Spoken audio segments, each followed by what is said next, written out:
పల్లార్జిలో చిలుకలూరుపేట పట్టణంలోని ఎన్టీఆర్ కాలనీ 6వ వార్డులో పెన్షన్ల కార్యక్రమం నిర్వహించారు. ఈ కార్యక్రమానికి ఎమ్మెల్యే పత్తిపాటి పుల్లారావు ముఖ్య అతిథిగా పాల్గొని తన చేతుల మీదుగా పెన్షన్లను లబ్ధిదారులకు అందజేశారు. చిలుకలూరుపేట పట్టణంలో 4,79,00,000 పెన్షన్లను ఇస్తున్నామని తెలిపారు. ఆడబిడ్డలు ఎవరికి భారం కాకుండా కూటమి ప్రభుత్వం చంద్రబాబు నాయుడు అందించే పథకాలలో ప్రతి ఒక్కరు కూడా ఎంతో సంతోషంగా జీవిస్తున్నారని పత్తిపాటి పుల్లారావు అన్నారు.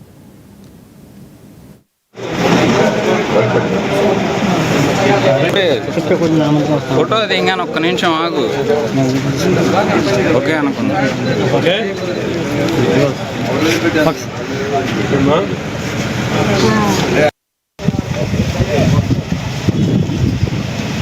ఓకే సార్, దగ్గరకు ఒకటి తీసారు.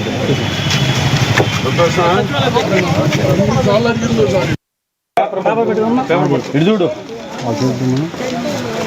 దేశంలో 4,000, 6,000, 10,000, 15,000 ఇస్తున్నటువంటి పెన్షన్లు ఇస్తున్న ఏకైక రాష్ట్రం ఆంధ్రప్రదేశ్. కూటమి ప్రభుత్వం చంద్రబాబు గారి నాయకత్వంలోనే ఈ తరహా పెన్షన్ పంపిణీ జరుగుతూ ఉంది.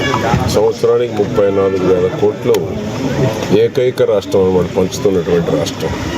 అదేవిధంగా ఈరోజు 1,09,000 భర్త చనిపోతే వారి భార్యకి 1,09,000 స్పౌస్ పెన్షన్లు అన్నీ ఈరోజు ఇవ్వడం జరుగుతుంది. 19 నుంచి 24 మధ్య భర్త చనిపోయినా ఆ ప్రభుత్వం వారిని పట్టించుకోలేదు. చంద్రబాబు గారు ముఖ్యమంత్రి కాగానే అవన్నీ వర్కౌట్ చేసి 1,09,000 కుటుంబాలకు ఈరోజు కొత్తగా పెన్షన్లు అందించడం జరుగుతుంది. రాష్ట్ర వ్యాప్తంగా కూడా ఈరోజు 64 లక్షలు 64 లక్షల కుటుంబాలకి పెన్షన్లు పంపిణీ చేస్తున్నాం. 64 లక్షల కుటుంబాలు ఈరోజు 4,000, 6,000, 10,000, 15,000 ఇంటికి చేరుతా ఉంటారు.